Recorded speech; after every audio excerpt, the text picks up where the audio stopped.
Yo, what's up mga kababayan, mga kalingap? Welcome back muli sa aking munting channel. Ako po ang inyong host, walang iba, Kalingap Aureada ay muling nagbabalik. Isang mapagpalang araw ng Lunes po sa ating lahat. Nawa ay nasa mabubuti po kayong mga kalagayan habang pinapanood ang video na ito. No? At especially yung ating mga kababayang mga OFW, kamusta po kayo dyan? San man panig, san man sulo kayo ng mundo naroroon.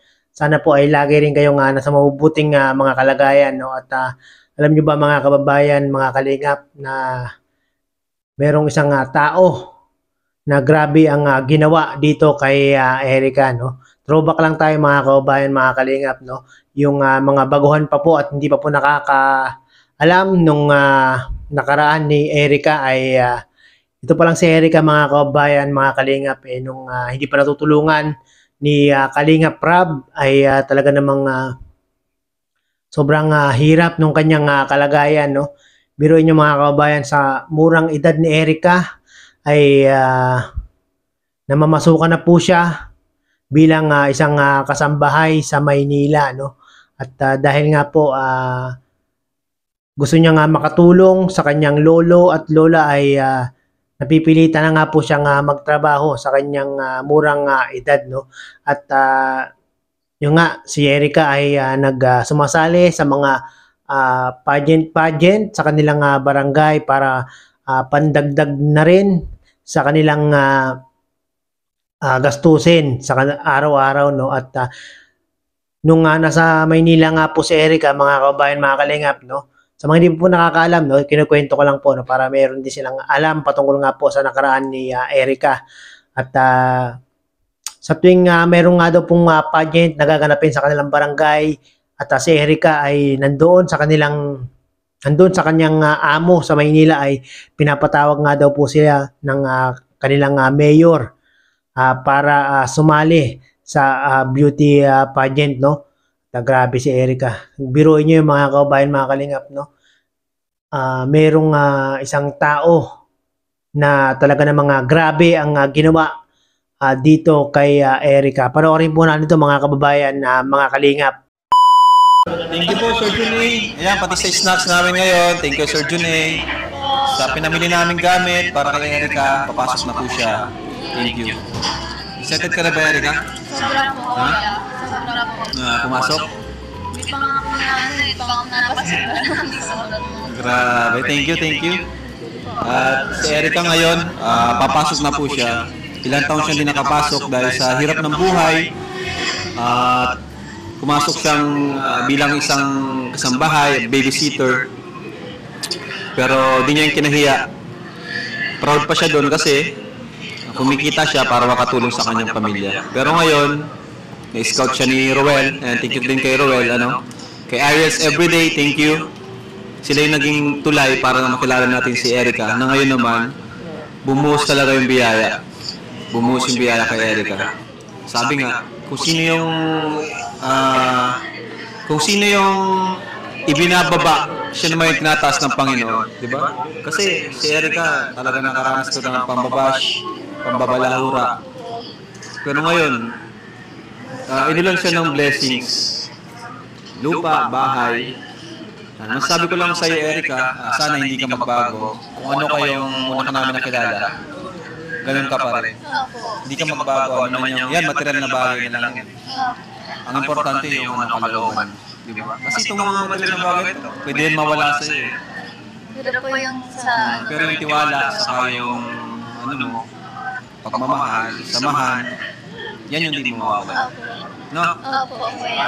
Saka si Edo. Di ba nag-orientation kayo? Opo. Nung nakaraan?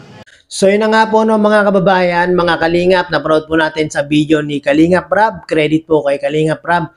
At muli tayong kumuha o gumamit ng maiksing video clip para gawan ng reaction na video. No? At sa video nga pong ito, napanood natin mga kababayan, mga kalingap, no?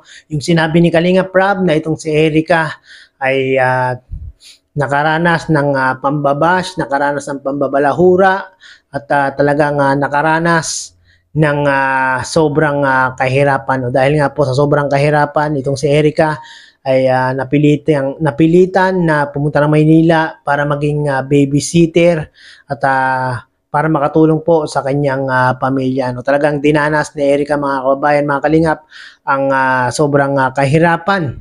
At yung kahirapan na yon, mga kababayan, mga kalingap, ay unti-unti na nga pong napapalitan ng kaginhawaan dahil nga po merong isang taong grabe ang ginawa dito kay Erica. Yan po ay walang iba kundi si Mr. June A. No? Ito nga pong si Mr. June A, mga kababayan, mga kalingap, ay talagang napakarami ng naitulong dito kay Erica. No?